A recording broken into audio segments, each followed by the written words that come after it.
Hello my dear friends, welcome to this lecture. We are on a search to find the perfect storage solution for our needs.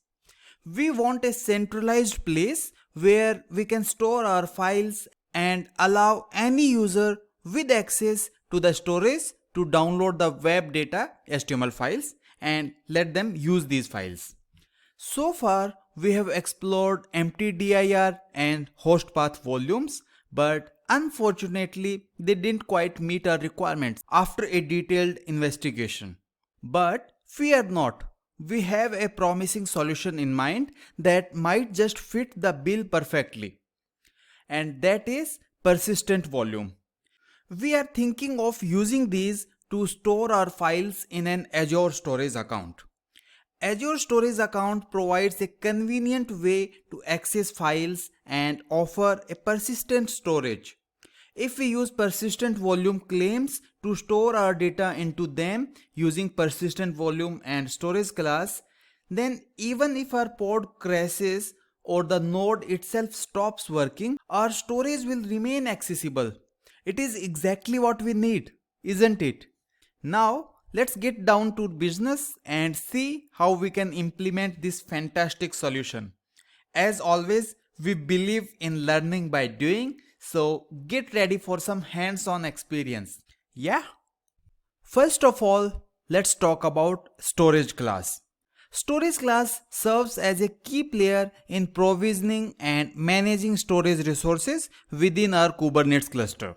It acts as a middleman, shielding us from nitty-gritty details of the underlying storage infrastructure while ensuring seamless integration with our applications. So basically, with this, we can just specify what sort of storage we want to deploy in cloud, and the storage class will take care of it without us having to specify every minute detail separately. Now, in our Kubernetes cluster, we already have several storage classes readily available by default. If these storage classes are already suitable for our requirement, we need not to get into trouble of creating a storage class every single time. We can just simply make use of existing storage class. It is just like creating any other resource in Kubernetes. In our case, we already decided to go with file storage in Azure. This storage class sounds suitable for all of our needs, so we will simply go with this one without creating a new storage class. Alright? With the finalization of storage class, our middleman who will provision the storage for us in cloud is ready for us. In order to use this storage class, we need a persistent volume claim. In Kubernetes, a persistent volume claim is an abstraction that represents a request for a specific amount and type of storage in a cluster. Persistent volume claims are used by applications to request storage resources from the cluster, and they act as a binding mechanism between persistent volumes and the application's storage requirement. Now, without wasting any time, let's create a persistent volume claim, and on the way we will explore more details about it, right? So I'll say pvc.yaml, hit enter, and I'll use Visual Studio Code's IntelliSense, so control space, and here is persistent volume claim. And this is the auto-generated manifest which we have to modify as per our needs. So first of all, I'm changing its name to, let's say, demo app. Then it is persistent volume claim, no problem, nothing to change here. Size we have to specify. For me, 1 GB is enough, so 1 gig is the size we are requesting in our storage. Okay, and what here we have to specify storage class name also. So storage class name. And what is the name of our storage class that we want to use?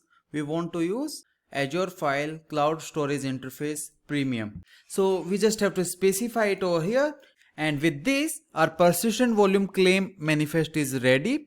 We just need to apply it in Kubernetes, and afterwards we can make use of this within our deployment. Storage class name. Okay. and let me apply it again.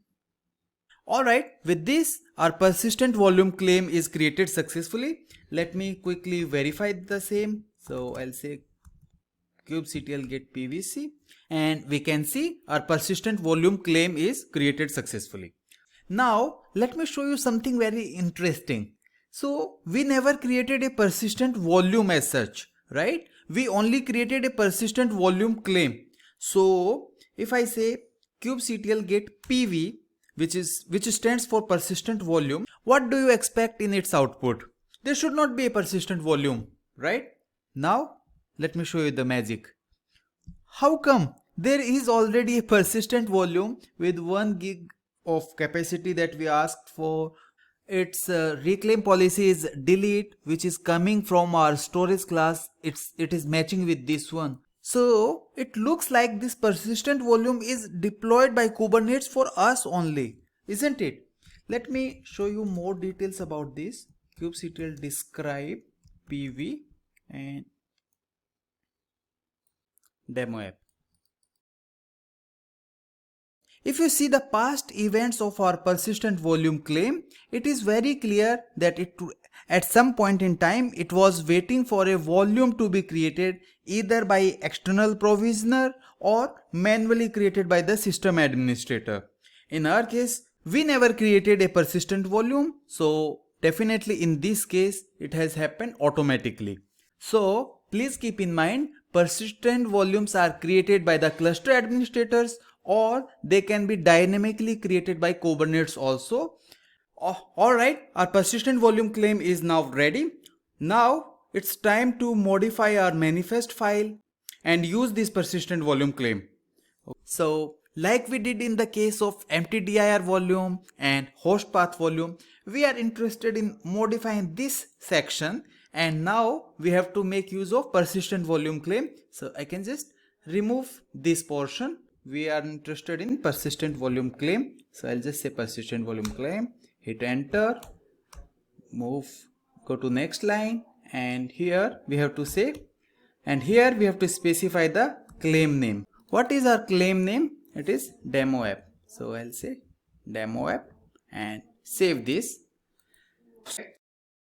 Sorry, so this P should be in small letters, okay? It's time to apply our modified manifest. So kubectl apply -f and the file name. With our request, this storage account is provisioned. Let's go inside this. And here you can see there is one file share available. It sounds like some random name, but let me show you. kubectl get persistent volume. So this is nothing but the name of our persistent volume. Okay, let me go inside this. Okay, and click on browse, and there we go. textcool.htm file is available over here. Let me download this and click on this. Virus detected. No, don't call it virus. How come? What to do? This is not virus. Come on. Okay, I assume there is something wrong with this textcool.htm file only. But this cannot stop us. Now we have got ConfigMap. So as soon as I'll change the value here and apply this ConfigMap, as we know, within seconds these values will propagate to our container, and container will create a new file, and that file will become available here. This we know already. So let's change it to FB, let's say, a different website and different file name which we want to create, saving it, and let me apply this ConfigMap. And I can relax for a couple of seconds, and we will be seeing a file with fb dot whatever name is specified here. It should get created, right? Waiting for it. Oh, there we go. fb.htm file is available now. It hardly took 15 seconds. Okay, let me refresh. I think file size is okay. It's still okay. It's not growing anymore. So I think full file is available now. Let me try to download this, and yes, file got downloaded. So it is containing this kind of HTML. I'm not at all worried about what data it contains. This sounds like fun. Let me change it one more time. I'll just change it to portal.azure.com in the config map. And here also I'll say azure.htm. Save it, apply, and I want to do a couple of more times. Chat GPT.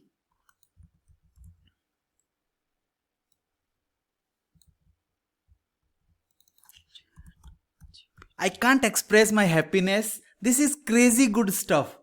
So we can simply specify a different website, different file name, and everything is happening systematically. Our website gets scraped, and when we refresh here, we can see its file output.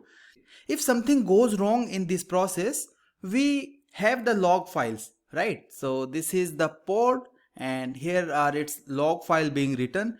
Definitely, we didn't put much effort into writing a good web scraping logic, okay? But that can be enhanced. Who will enhance? I'm sure you will do. I'm sure you are already thinking on the lines of how this can be enhanced further, where to add exception handling, how to improvise the logic further, and all of those areas which probably I am also not able to think at the moment. I have full trust you will be able to do it also. And there we have it, my dear friends. From the very beginning, we embarked on this journey with a promise. A promise to empower those who have grasped Kubernetes concepts theoretically but struggle with their practical application. Our aim was to equip you with the skills to tackle real-world challenges within the Kubernetes ecosystem. Now, you are the best judge to decide whether I have kept my promise or not. I'm looking forward to hear from you in the form of comments and reviews. Well, that's it from my side. Thank you so much for your time. Take care.